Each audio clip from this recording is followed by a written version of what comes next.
청주 BBS 불교방송 제364회차 서길봉의 반야의샘 시간을 통해서 여러분들께 인사를 드립니다. 오늘은 천수경 114번째 시간인데요. 천수경을 지금 복습하는 과정에 있죠. 지난 시간에는요, 우리가 관세음 보살님의 가르침에 대해서 전문적으로 공부하신 열관음과 또 대세지보살, 그리고 근본 부처님이신 아미타 부처님의 가르침을 꼭 배우겠다라고 하는 서원을 세웠어요. 오늘부터는 여러분들 이제 신묘장구 대다라니 경에 대해서 여러분들과 다시 한번 살펴보겠는데요. 부처님이나 보살님께서는요, 형상 있는 것, 또 무너지는 것, 또 변해가는 것들은 하나도 믿을 것이 없다라고 말씀을 하셨어요. 그래서 부처도 죽으면 지수화풍으로 돌아가니까 믿을 것이 없고요. 사람이나 불상이나 또 명예나 권력이나 재물 등이 모두 허망한 것이기 때문에 누가 빼앗거나 훔쳐가지도 못하고 또 화재나 수재를 당할 것도 없는 진리를 깨우치고요. 또한 세세생생 없어지지도 않고 허망하지도 않은 바로 공덕을 쌓아라라고 하셨어요. 부모가 자식 대신 인생을 살아줄 수가 없단 말이죠. 부모가 자신의 살아온 경험을 바탕으로 해서 자식들을 이끄는 것처럼요, 부처님이나 보살님들도 중생들 대신 살아줄 수가 없기 때문에 바로 자신들이 깨달은 가르침을 경전으로 남겨놓으신 것이에요. 그러니 우리는 계시지도 않은 부처님이나 보살님에 대한 어떤 불상에 빌고 또 경전을 읽고 쓰고 매달릴 것이 아니라요, 바로 불보살님께서 깨우치신 내용을 파악하고 또 체득을 해서 스스로 부처님과 같은 마음을 지니고 말과 행동을 실천해야 한다 하는 것이에요.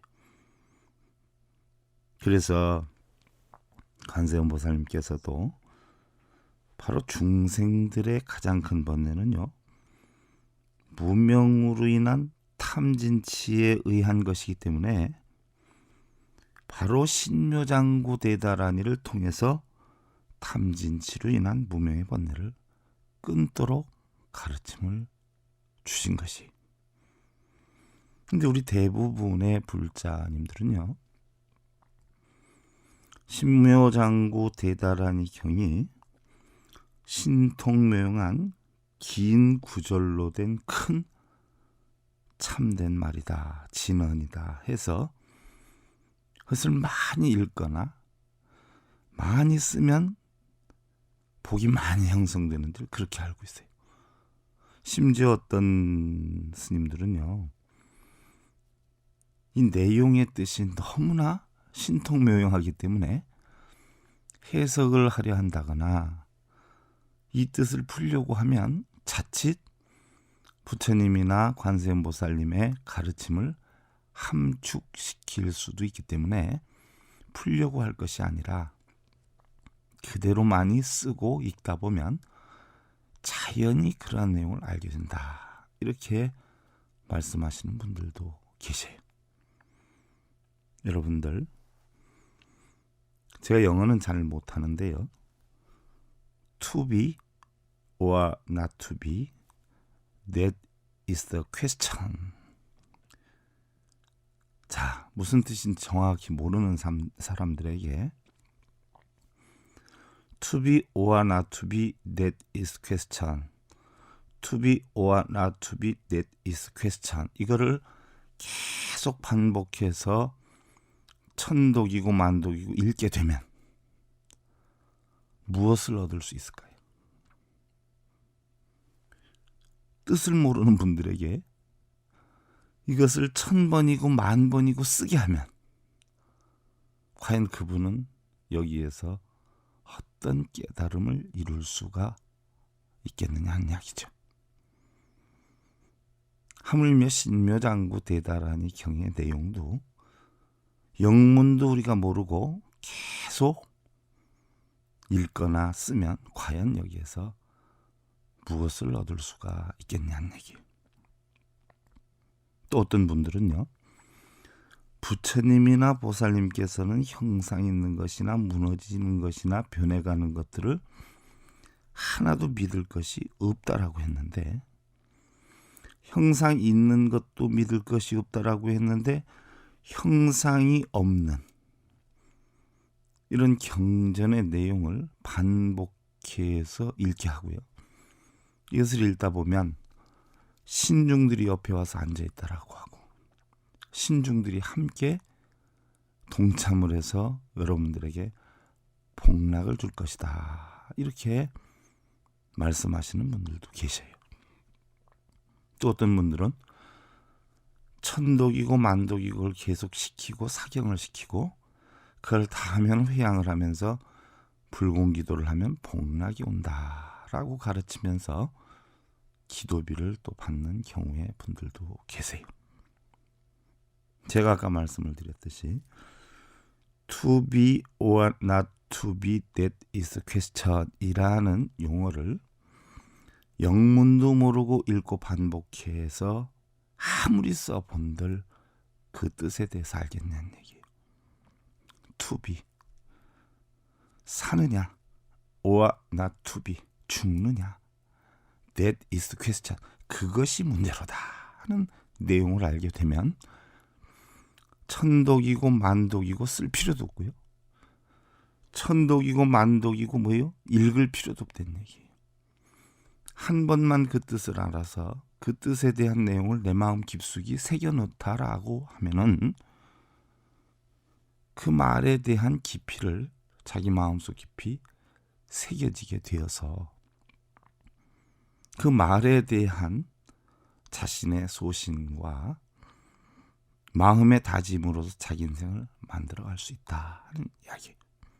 그와 같이 신묘장구 대다라니 경도요, 신통묘용한 긴 구절로 된 큰 참된 말이면 틀림이 없는데 그것도 영문을 알아야 신통묘용한 글이다라는 이치를 아는 것이지요. 영문을 전혀 모르면 신통묘용하다라는 남들 얘기만 따르고 무엇이 신통묘용한지 영문도 모르고 쫓아가요. 암경에 보면은요, 부처님 제세 시에 어느 바라문이 와서 이야기를 하는 거예요. 부처님께. 우리 바라문들은 베다 성전을 세계 최고의 성스러운 경전으로 보고 있는데 부처님은 어떻게 생각하십니까? 물어요. 그랬더니 부처님께서 그 말씀을 들으시고 그 바라문에게 질문을 하지요. 그런 말씀을 하는 바라문은 그 경전에 있는 내용대로 실체를 다 했느냐? 안 했습니다. 그러면 주변의 사람들이 그러한 것을 실제로 겪고 느끼고 실질적인 체험을 했느냐? 안 했습니다. 그러면 7대째로 거슬러 올라가서 그러한 것을 전부 실체를 했느냐? 안 했습니다. 그럼 그 경전을 만드신 분들이 그러한 것을 전부 실체를 해서 만들었느냐? 아닙니다. 그럼 바라문들은 전부 장님들의 줄서기가 아니요. 그 경전의 말씀이 옳은지 잘못됐는지 경전에 쓰여 있는 대로 실체를 해보지도 않고 위에서 좋다라고 하니까 따라서 좋은 줄 알고 남들이 좋다라고 하니까 따라서 좋은 줄 알면 결국 그것은 장님들의 줄서기가 아니오 하고 이야기를 하셨어요. 문득 옛날 동화책이 생각이 납니다. 토끼가 낮잠을 자는데요. 쿵 하는 소리가 떨어졌어요. 쿵 하는 소리가 나니까 토끼가 자다가 말고 놀래서 도망을 가지요. 토끼가 막 뛰면서 도망을 가니까 다른 동물들이 왜 그래? 왜 그래? 하니까 큰일 났어. 지구가 무너졌어. 지구가 무너지기 시작해. 하면서 도망가니까 다들 지구가 무너지는 줄 알고 정신없이 도망들 가요. 이루 형용할 수 없는 많은 짐승들이 말에 꼬리를 물고 해가지고 지구가 무너진대 하면서 전부들 도망을 간단 말이죠.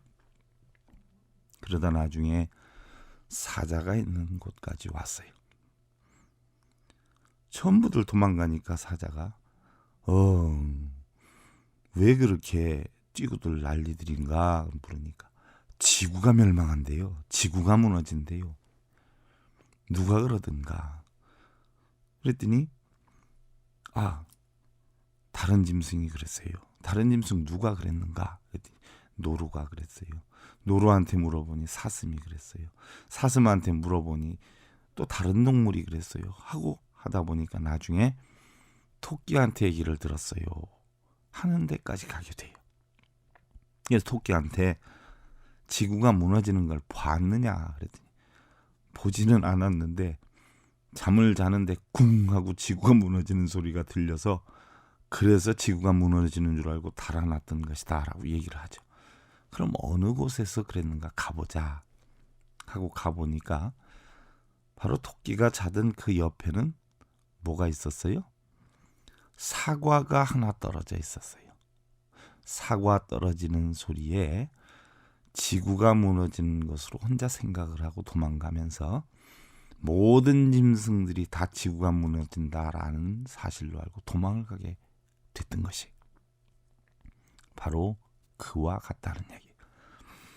신묘장구 대다란 이 경이 엄청이나 훌륭한 부처님이나 보살님의 말씀이지만 과연 무엇이 훌륭한지, 어떻게 훌륭한지 영문도 모르고 내용도 모르고 뜻도 모르고 그냥 풀면은 큰일 난다라고 하니까 풀면은 큰일 나는 줄 알고 또 많이 읽고 많이 쓰면 큰 복이 오는 줄 알고 많이 쓰고 많이 읽고 그걸 가지고 기도를 하는 분들이 적지 않은 걸 보면은요. 바로 부처님께서 말씀하신 장님들의 줄서기와 같은 것이고요. 사과 한 개 떨어진 것을 지구로 무너진 것으로 착각을 하고 도망간 그 토끼의 어리석은 말을 듣고 따라온 다른 짐승들과 다를 바가 없다는 얘기. 과연 무엇이 훌륭한지 각자 스스로 알아야지요. 어떻게 훌륭한지 알아야지요. 그래서 과연 내가 이것을 공부를 하고 경전을 읽다 보면 쓰다 보면 과연 얼마만한 공덕이 어떻게 형성이 되고 과연 나에게 어떠한 이로움이 있는가를 알게 되어야 그것이 정확한 것이지요. 무조건 영문도 모르고 남의 말만 듣고 움직인다는 것은 이루 형용할 수 없이 어리석은 저 짐승들과 다를 바가 없다는 얘기. 자, 그러면 관세음 보살님께서는 중생들의 가장 큰 번뇌가 또한 부처님께서는 중생들의 가장 큰 번뇌가 바로 무명으로 인한 탐진치에서 형성이 된다라고 했어요. 우리는 태어날 때 본래 깨끗한 마음을 가지고 태어난단 말이죠. 그런데 살다가 보니까 어떻게 돼요? 눈기, 코, 혀, 몸뜻이 각기 소리나 냄새나 맛이나 감촉이나 어떤 물건이나 명예나 권력이나 이런 대상물을 보고 욕심을 냅니다. 욕심을 내다가 안 되니까 성냄을 내게 돼요. 바로 탐내고 성내고 하는 것은 알고 보니까 그 토끼와 짐승들과 같은 장님들과 같은 바로 이치를 모르는 어리석음 때문에 탐을 내고 성을 내게 되어서 결국은 우치 어리석은 자가 되는 것이다 얘기. 그럼 과연 탐내고 성내는 것을 왜 우리가 탐내고 성내야 되는가는 이치를 알면 탐내고 성냄을 안 낼 수가 있다는 얘기죠. 그래서 바로 세상의 모든 고통은 탐내고 성내고 어리석어서 오는 것이기 때문에 고통을 없애기 위해서는 탐내고 성내고 어리석음을 없애야 된다는 얘기고요. 탐내고 성내고 어리석음을 없애려면 결국은 어떠한 대상물을 보고 그 탐진치를 만드는 눈기 코요 몸뜻을 제어를 해서 자기 마음으로 편안함을 얻어야 되는 것이다. 그래서 우리가 세상을 살면서 편하지 못한 가장 큰 이유는 바로 탐내고 성내고 어리석음 때문이기 때문에 관세음보살님께서는 이 신묘장구 대다라니를 통해서 탐내고 성내고 어리석은 이치를 깨달아서 세상은 공하다는 이치를 깨달아서 바로 성불을 하신 분이에요. 그래서 관세음보살님은 절대로 무슨 일이 있어도 탐내고 성내고 어리석음을 없애야 된다라고 하는 것을 중생들에게 가르쳐 주신 분이시죠. 우리 불자님들 오늘 시간이 벌써 다 된 것 같아요. 그동안